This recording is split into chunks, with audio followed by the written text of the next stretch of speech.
It's time to take a ride on the Steelers Afternoon Drive with our co-hosts, Alan Saunders and Zachary Smith.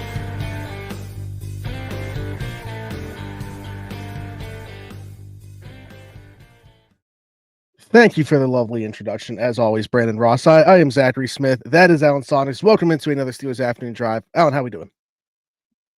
I'm doing great. Back in the Indiana Convention Center here as the on-field stuff's just getting underway over at Lucas Oil Stadium. So yeah, good times. This is the background. This is the background I remember from last year. I was trying to tell you this. I remember you being on here and the surrounding being something. This is the one I was talking about. You've been in the Airbnb the last couple, but I like seeing this in the backdrop. To give full disclosure, the laptop is sitting on a potted plant right now, just so you all can get a full picture of what's happening. Hey, you worked with what you got. And I'm glad they're not there anymore. But those dirty dogs from All Steelers Talk were hanging out in the background. I was worried they were going to come mess with me, but I guess they left. So we'll let them. Background yesterday. All Steelers Talk behind you today. Yeah, no appearance from them though. Good. They get enough screen time. They got their own thing going on. But anyways, we do have a little tradition of crashing one another's videos dating back several years. So if one of them walks by while I'm recording, there we go. There it is. And certainly some stuff that I want to get into from today. But the main talking points that I've seen, at least over the last 24 hours, honestly, as it relates to the Steelers, and it has been this way for a while, obviously quarterback dominated talk, but Najee Harris as well. Jerry Dulac put out there that they are meeting with Najee Harris's representatives. The Steelers are at the Combine. I don't know. I had personally, and I know that we've talked about this, I personally had pretty much closed the door on it. Not to say that they still wouldn't have a conversation to see where either party is at. Do you think that that's all this is that's taking place? Or do you think that there might be actually some traction towards this marriage continuing? I don't expect them to resign him.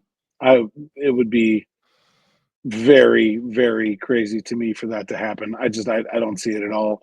I'm sure they'll talk. I'm sure they'll, if nothing else, the talking helps you gauge the market. Like, if you know where Najee Harris is going to be, then you can figure out where Aaron Jones is going to be, and you can figure out where somebody you might want to sign somewhere down the road, like a Eli Mitchell or a Nick Chubb. Like, people will talk. Like, it doesn't hurt the Steelers to have conversations, and they have conversations with people they really don't want to do business with, and that is like a normal part of this process. So, like, just the fact that the Steelers talk to Najee Harris's people here in Indy doesn't really mean anything. It would actually be very surprising if they weren't going to talk to the agents of the players they have that are free agents that are coming up. Like, that's just sort of a normal part of the process. I don't understand the line of thinking that would lead to Najee Harris being back. So I don't think it's going to happen. Yeah. And so, and Jerry answered somebody on this, regarding a potential contract. That didn't say specifically be the Steelers giving him this, or this is what they're talking about, or anything like that. But he threw out the number 3 years, $20 million. I actually think that that's lower than what he would get on the market. Just when I look at the running back free agent class, even potentially significantly less than what I think he could get on the free agent market. What's your take on that? Yeah, I think the Steelers are maybe a little bit head in the sand about the running back market this offseason. That sounds an awful lot like a deal the Steelers might say, hey, we might be interested at a price like this. And from where I'm sitting, the response might be laughter. I don't think that Najee Harris is going to take anywhere near that amount of money to return. I don't buy it. That sounds like maybe Najee Harris on the open market last year. With the running back class that he came out with before. Obviously, we saw this running back class do so well, not only for themselves, but also for potential free agents down the line, the future of the position as well. The Saquon Barkleys, the Derrick Henrys, the Joe Mixons of the world, Josh Jacobs of the world from last offseason. And I just don't Najee Harris is not the personality of someone that is going to be like, oh, well, I just like being with the Steelers and I'll take whatever they're offering. He wants to go out there and Najee Harris wants to go break the running back contract record. He wants to set the table for the next, just what you're talking about. He feels strongly about this. This is something he's passionate about. Do you remember the conversations? Running backs are underpaid. Yeah. With the Zoom meetings that the running backs were having, Najee even being a young player at the time. Yeah. So I just don't like. To me, that's a roll over and die contract offer, and I don't see that happening. As it If pertains, he would be willing to take a contract that low, I assume that the Steelers Mhm. would entertain signing him.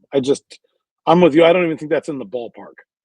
Yeah, absolutely. Less than 7 million per. I mean, that's basic. That's the franchise.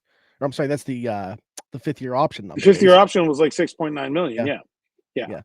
And I think the Steelers think that they made a good deal there, and I think they made a bad deal there, and I think they're going to find that out.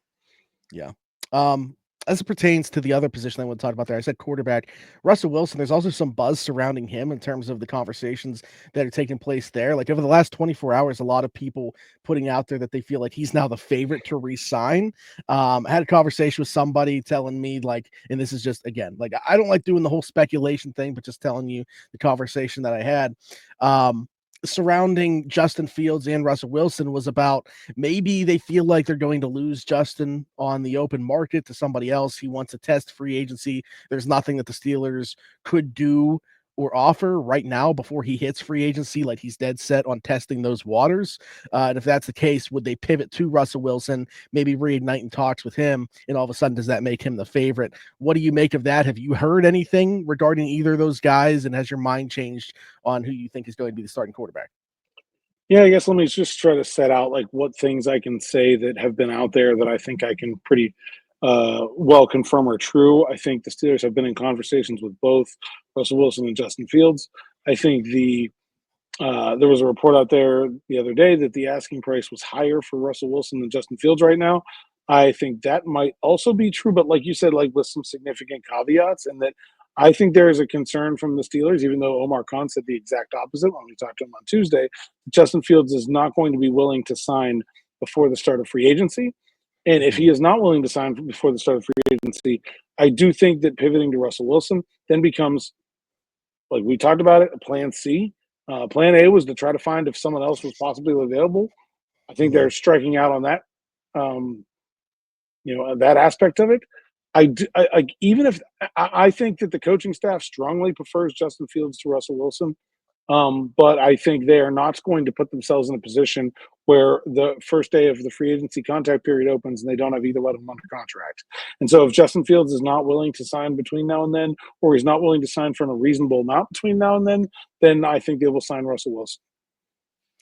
And and I understand wanting to have a quarterback under contract, no doubt, I get it. But is that the right approach in your mind? Like, because that seems to me like it could be a bit short-sighted. Like you could be potentially setting, if that's not really what you want to have happen and you're settling for that happening just because of the timeline. I hate that. I'm not a fan of that, that way of doing business. I guess it depends on how much of a difference between the players you think there is, and also how much of a drop off there is between one of those two guys and what happens if you don't get at either of them, right? So it's like two parts, right? Like how much better? Like, yeah, I think the coaching staff prefers Justin Fields, but like how much? Like, is it significant, or is it only just a little bit? And I think that like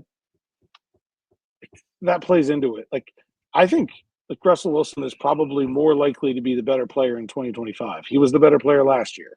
They're both of an like, yes, Russell Wilson is an age where we should expect some decline. Justin Fields is not at an age where we should really expect significant improvement. So like maybe they'll be about the same. I think there is obviously a chance for Justin Fields to get better, but it's probably not a big one. Is betting on that chance the Steelers' best bet to have good quarterback play in 2025? Probably. So how much is that chance worth to you compared to the prospect of potentially losing out on both? And then you go into like Daniel Jones, right? Like, I mean, yeah. I think that's really the question. That's the math they're going to have to do. I think that they will sign. I don't think they will let that happen. I think they will sign one of them. And I think part of this is a little bit being snake bit with the Aiyuk deal last year too, where they waited around forever for the guy they really wanted and they didn't get him and then they got screwed. And that I think the lesson there will be to be more proactive, and I think this is a sign of that. We can talk about the Aiyuk thing in a second, actually, but like, fair or not, Alan, and this I understand, like, being a fan, sometimes my thoughts are irrational on this stuff. I have no desire to have Russell Wilson back. Like, even if they had a worse player in, and again, that is not a rational thought at all. But because they're running it back with the same coaching staff, at least offensively. Like, I just don't know how you can run it back across the board pretty much offensively, understanding that there's obviously going to be some upgrades within the receiver room, whatever they do in draft and free agency. It's just a hard sell to me to bring back Russell Wilson and say, yeah, we're bringing back the same coaching staff and the same starting quarterback, despite the way that it flamed out last year. I think it would be a hard sell, not just to the fan base, but to the locker room. I don't think the players want that either. And like that doesn't, neither of those things really matter. At the end of the day, like, they don't care what the fans think when they're making these decisions. They don't really care what the locker room thinks either. But I think that would be a tough sell. I don't really know how they would try to sell it. I don't think they would be very successful in trying to sell that. And yet, like, I think it's one of the better options out there also. Yeah, I mean, honestly, yeah, like, okay, take the fan cap off for a second and look at the organization from the outside looking in, look at the options that are available. Yeah, I mean, if I wasn't a Steelers fan and I was looking at the Steelers with the potential options that they could go down, I think I'd still say option one, try to sign Justin Fields. But beyond that, like, yeah, I would probably pivot to Russell Wilson. And look, there's a couple other things I can confirm here that have kind of been out there. The Russ stuff about him and Arthur Smith, that definitely ruffled some feathers inside the organization. I think that is a piece of the puzzle when it comes to the preference for Justin Fields.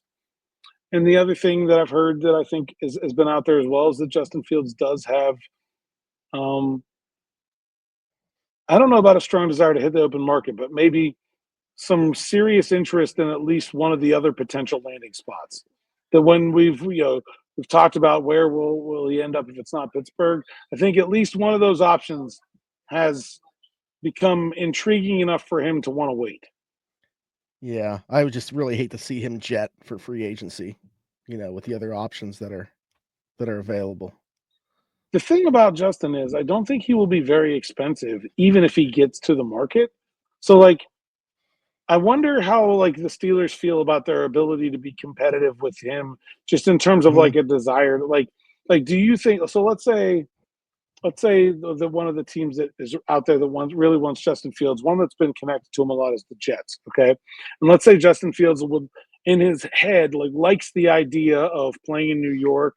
I don't know, maybe his girlfriend's from there. Maybe he's friends with Garrett Wilson, right? So, like, was college teammates there. Maybe he really likes the offensive coordinator's scheme. I don't know, whatever. Say there's something in his head that's causing that to be an attractive option. Do the Steelers feel like they can compete with that? And I don't have an answer to that. But, like, if they don't, then they probably shouldn't wait around. The opportunity to as well work with, Tanner Engstrand, who's coming over with Aaron Glenn. You see what he did for a guy like Jared Goff in Detroit. I think that would be relatively attractive for him too. Not to say that he doesn't like Arthur Smith or anything like that, but I just think, like, you're connecting all these pieces of the puzzle to figure out what is the most desirable destination for you. I think that's a big part of it. Like, there's a lot of people that are treating it like it's only the Steelers' decision to sign Justin Fields. Like, if they wanted him right now, they could just. Like, why haven't they done it right? Yeah. Yeah. If I was Justin Fields' agent, I would say, do not under any circumstances sign a contract with the Steelers before free agency. Absolutely not. Do not do it. That's crazy and stupid and wrong and bad. Don't do it. Like, that's what I would be advising him if I was his agent. Exactly, and I view it the same way. And I see people like, like they should have this deadline internally to get him signed or whatever like that. They can want that to happen, but, like, what is his? If he has no desire to do that, you can't force him to put pen to paper here. So I just, they have some leverage. They can say we're going to sign Russ if you don't, and they can follow through with that. I just don't know how much Justin Fields is afraid of that threat right now. Right. Yeah, I'd say best of luck to you. The other thing I'll talk about at the quarterback situation real quick before I know you want to get to wide receiver is that the idea of it being anywhere else to be is falling to near zero. I've got very little vibe about the Stafford stuff. I've been saying wasn't going to happen from the beginning. Aaron Rodgers, it really does not seem like that is going to happen. I've heard people say he really likes the Giants. I've had people say he wants to try to help orchestrate this. Stafford goes to the Raiders and he goes to the Rams. Like, I've not heard anybody say the Steelers really like Aaron Rodgers and Aaron Rodgers really likes the Steelers. Like, that's just not out there. And I think both of those things would have to happen. And also, I had somebody else point out this to me today, but it sounded really good, so I'm going to repeat it. Hasn't Mike Tomlin spent all of the last 3 years like talking googly-eyed about quarterback mobility? Why on earth would he sign Aaron Rodgers? Yeah, I mean, you can have very clearly there is a level of a very high level of respect between the two, but like at this point in their careers, I think that's all it is. Like, there's no desire to work together. Yeah, I agree with that. So if you're talking about like people saying like Russ looks more inevitable, I think that's part of it too. Is that, like, the way I kind of laid it out was like plan A, hope something else falls into your lap. Plan B, Fields. Plan C, Wilson. Well, I feel like plan A is gone. And so, yeah, that's going to make Russ feel like a greater possibility now than he was a couple weeks ago. You mentioned Brandon Aiyuk in there, and I think that's an interesting thing. Are we buying this at all that he is potentially on the trade market, that John Lynch would listen to trade offers for him? I mean, you look at the dead cap that they would take on if they did move him, and who knows how last year would have. I know he didn't get off to the greatest start before tearing his ACL, but like, look at the player that he was just the previous year, the reason that he got that extension. It just seems odd to me that would actually be the case. I don't know. Is there smoke? Is there fire with this smoke, or what do you make of this? Well, it's interesting because he has an option. Like, none of his contract is guaranteed yet. So he has an option bonus that is due on a very strange time, April 1st. I've never seen a contract with an April 1st date. This is according to Spotrac, which is a good resource for contracts. So on April 1st, his option bonus, which basically means the contract is like, instead of like this is a 5-year contract, it actually operates as like a series of like a 2-year deal with like 3 rolling 1-year extensions sort of automatically built in. And so those vest or get at a certain date and become guaranteed. So right now, there's no guarantees. Now, on April 1st, he'll have $22.855 million guaranteed of this option bonus for the 2025 season, in addition to his base salary, which is only $1.17 million. So it's interesting because there is this time period in here where there's like a lot of wiggle room in this contract, where like if they wanted to trade him to another team, then the trading team could come in and make it very cap friendly for them. It'd be like a year one of a new deal all over again. And San Francisco, while they would eat a bunch of dead cap, it actually wouldn't be like devastating for their salary cap situation for this season. So, do I think it's going to happen? No, but like, there's no reason I can sit here and tell you that it won't either. Okay. All right. Interesting. Love to be doing this, a whole nother year in terms of Brandon. But I don't think that with what you're saying, like, if it was going to happen then before April 1st, or no? Is that what you're saying? 100%. Yeah. Once April 1st hits, it starts to get hard, because then you have $22.8 million in guaranteed money this year that has to be dealt with. And I think that makes it pretty complicated. All right. So not saying it's impossible. It just makes it a lot more complicated. We got just over a month to get out a bunch of clickbait stuff for all us content creators out there. So let's get on it. Alan, I wanted to pivot back to the combine stuff, though, with what you're doing right now. Anybody that you spoke to today, anything that you saw take place? I actually want to start a position that we didn't talk about, though, and I think is interesting. Corner, you could certainly make the argument for the Steelers taking at a high selection. We've also talked about that maybe being free agency route. I would say, just from what I got today, and you can, tell me what your vibes are in terms of being around there, boots on the ground. I would say that that's kind of a way that I'm leaning for free agency, as opposed to, not to say they won't take one at all, but in terms of like a high pick being spent on corner, if you're following the tea leaves, their interest there just doesn't seem to be there. Yeah, I mean, they did schedule a formal interview with Jahdae Barron from Texas, who is in the range of their first-round pick, a very good player. They didn't stick around for Morrison from Notre Dame. I don't know if they did a formal with him or not. He was late because he has medicals. He's coming off a season. season-ending injury. You said they did have a formal with I'm Morrison? pretty sure I saw some. Yeah, I'm pretty sure I saw a tweet Yeah, about. and Siobhan Ravel was not asked about him, but I assume that they're going to do a formal with him as well. Those are the three corners in the back half of the first round. So, I mean, it's possible. Yeah, I saw but something with Will Johnson. About meeting with him. He's not getting there. Right. He's a top 10 pick. Good for them for trying, I guess I should say. But I think I just get the feeling that that's something they're going to address in free agency or a trade. I mean, Jair Alexander on the market. This is a player the Steelers have shown interest in before. I think there's a connection there between him and Grady and Gerald Alexander from Louisville. I think that's something that makes a lot of sense.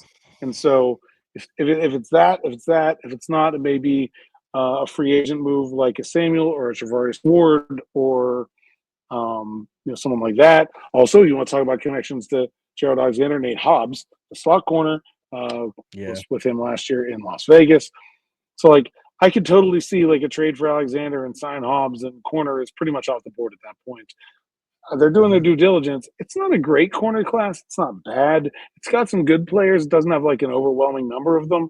I just think it has so many good players available in free agency that it feels like a miss with the Steelers having so much cap space to not use it there to fix that, because that's where the players are. And instead of spending $50 million on Matt Stafford, I would much rather spend $25 million on two really good corners.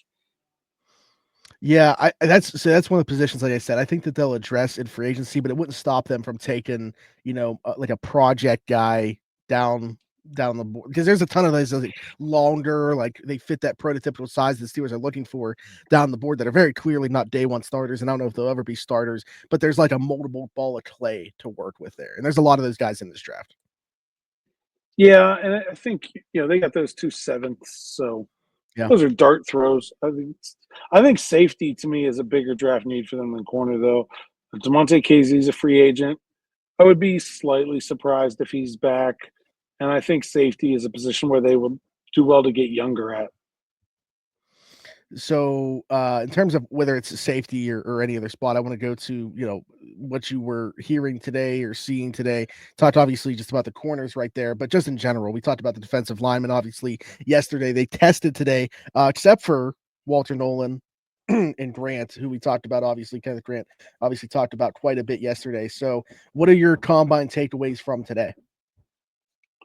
Yeah, pretty disappointing that Grant and Nolan didn't work out. Grant had a hamstring injury. I haven't seen a reason for why Walter Nolan's not participating. But, I mean, those are two of the three guys that the Steelers are looking at for that first-round pick. I think, to me, the big takeaway at defensive tackle is I've got Derek Harmon way higher up my board than I did coming into this weekend. He tested and tested really well. Nothing in the measurements that really jumped off the page at me for those guys. Pretty much what I expected to see from them. And I think we got a question about Grant, right? Did you want to get to that? Yeah, I was going to say, well, there's one about Grant and the other one's about testing. So I guess we could kind of just check both those boxes right now. Desert Cactus, who is comments a lot through the YouTube, so we appreciate that. Constantly getting on the show because he's constantly showing support here. I'd love to hear your 2 cents on something with being there in person, Alan. We as fans are hearing about Grant being a mountain of a man and all these edges looking like cyborgs, and I heard that comparatively. I don't know if it's supposed to be Grant or Graham, because then he says Graham is just not that physically impressive in person. I understand the tape is pure gold, but he is still head and shoulders above these other DTs as a prospect there at the combine. Oh, so maybe it was supposed to be Graham in that one. Mentioned both of them within there. So, yeah, Graham's measurements came in not very impressive today. Came in kind of light. Came in a little short. I still think he's by far the best defensive tackle in this class, but I think where he'll be taken is still a bit of a mystery to me. Like, I think he's a top 10 player, but where in that group is pretty variable. And like, I think today 6'1" and a quarter. By the way, if you ever want to learn how to read the combine people are going to put out 6012. And that stands for 6 foot, 1 inch, and 2/8. Why they decided this was the best way to do it, I'll have no idea. But so that's 6'1¼ to those of us that use regular old good fashioned American English units of measure. 323, arms 32. I just think I'm sorry, 296. Six yes. So 6'3". Wait, did I get that wrong? 6'3.5", 296. Sorry, I was looking at the wrong line. Anything under 300 pounds for a defensive tackle is a question mark. I think there's some arm length concerns there too. I just think he has such a high motor, such a developed pass rush ability that he's going to be a really good player. But I think physically, like if you're just evaluating the football and shorts part of it, probably not a great day for Mason Graham. Not a win for him. Well, when it comes to mind for me, and I'm not saying that, he can't play in this league or anything like that.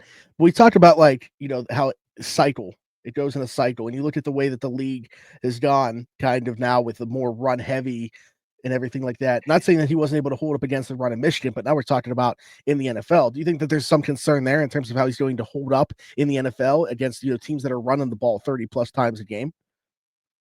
I think there's maybe some scheme fit concerns, right? Where there are some defenses or some teams where, like, if you're a team that already has, a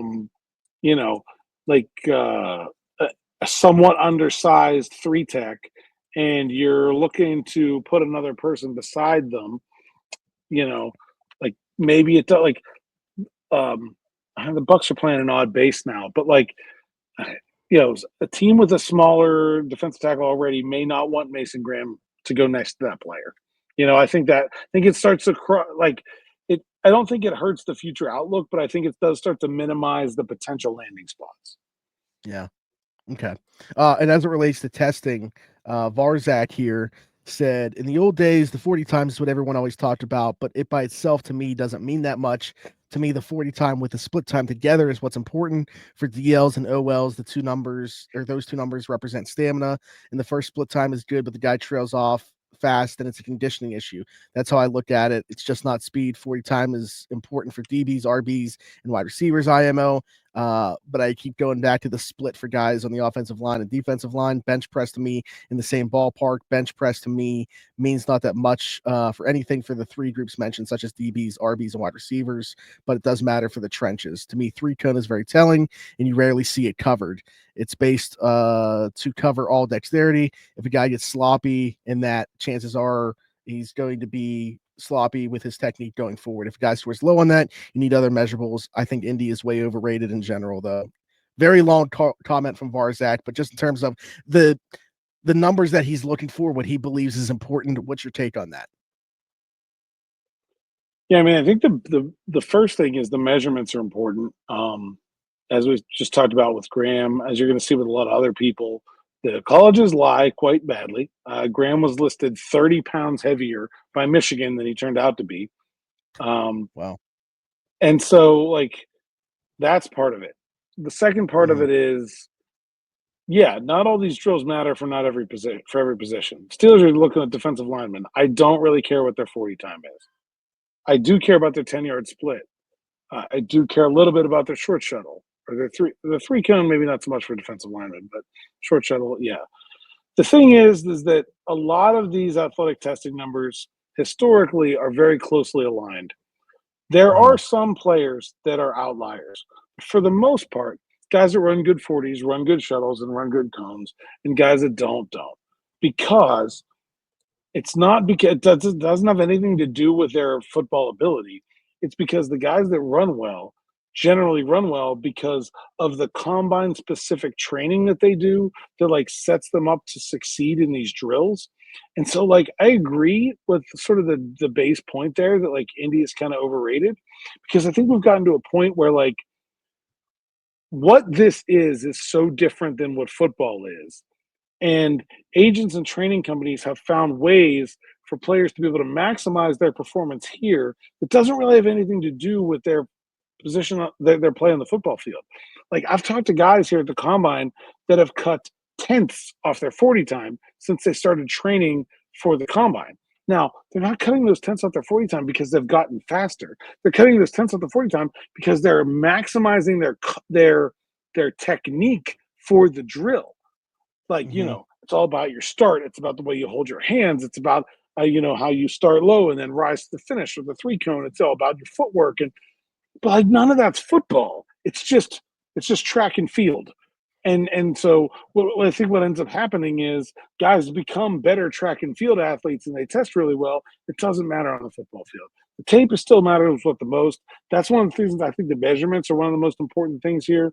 And then like the on-field drills are probably just as important as those 40 times because you see how they move and you see how they move when you put them in different situations. And I think that matters when you're talking about evaluating the athlete almost as much. Like, sure, the wide receivers, the cornerbacks, the 40 time is important. For everybody else, there aren't a lot of plays where one guy runs 40 yards outside of those two positions. They basically don't maybe kick returner. Like, that's about it. Mm-hmm. Like, nobody else is running that far. So it's not tailored to football. It's just athleticism. One of the reasons I like RAS as a site, stands for Relative Athletic Score, is that it just does a very nice job of giving me a snapshot of what this person is like as an athlete using these testing scores. I don't treat it as gospel, but I think it's just that. It's a snapshot. This is about what this kind of person is compared to the typical rest of the field that's out there. And that's really all you're learning when you look at the athletic testing.